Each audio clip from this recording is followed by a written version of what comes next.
It's time for Oliver. Oliver, are you ready? Can you hear me? I can hear you. Can LA and the rest hear you? Loud and clear in Los Angeles.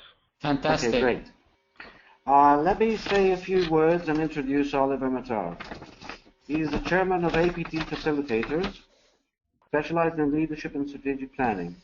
His experience includes successful execution of more than 80 large international consulting projects, both in the public and private sectors, in more than 12 countries, in North America, Europe, Africa, and Asia. Oliver is also a speaker in international forums across the world. He's an international business fellow at Strathclyde Business School. He currently serves as the Vice Chair of the International Council of Management Consulting Institutes. He represented IMC USA as a lead trustee for the period 2015 till 2015.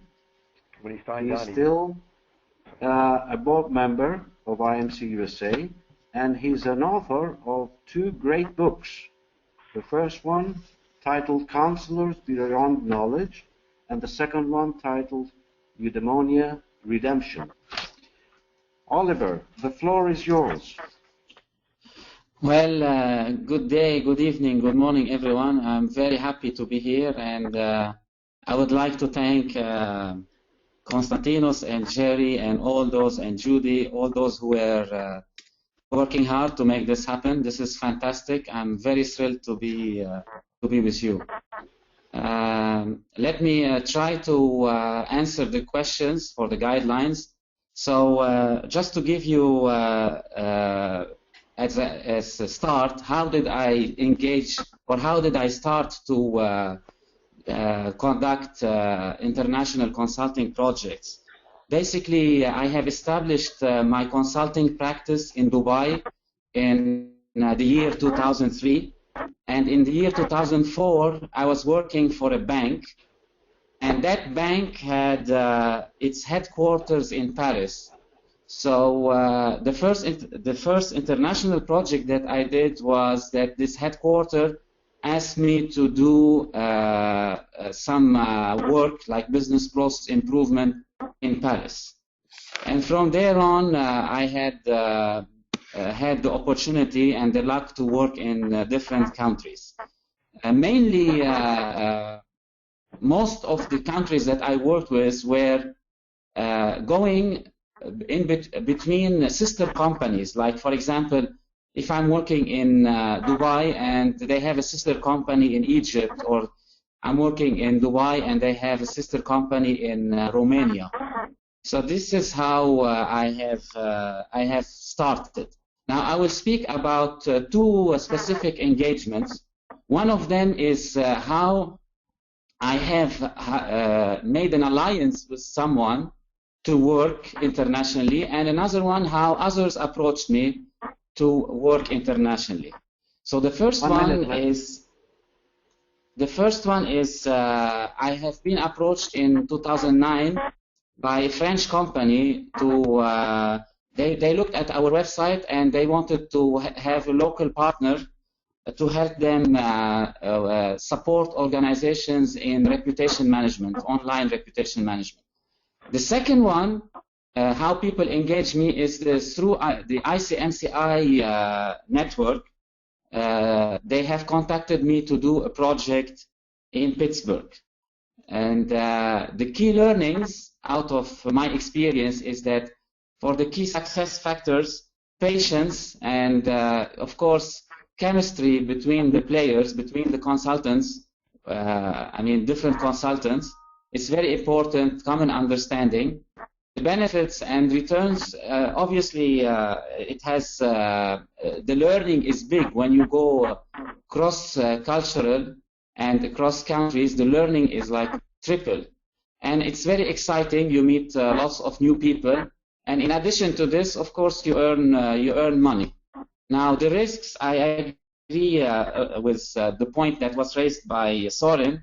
Culture is the big risk. So I am not worried about the technical part. but the big risk is clash of culture or like not understanding the culture while delivering international projects. Okay, thank you, Oliver, for your insights and your thoughts. Any questions from the floor, from the LA site? Jerry? We have a question here from... Yes, please go ahead. Yeah. In the light of your presentation, which stresses on respecting the culture of the people you're working for, what kind of hiring approach would you recommend? Do you go ethno, poly, or regio? Which one is good? In light of your stress on culture and respecting the people you're working for. Thank you very much for this question. Basically, the starting point is chemistry. I mean, I should be able to connect with the consultant internationally on a human level.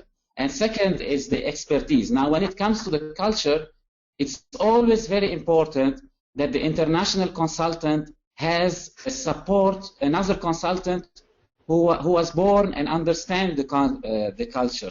So when, let's say, a consultant from the USA delivers a consulting project in France, it's very important, and that's what we have done previously, that we have a French consultant sitting side by side by him or her to help support when it comes to the culture.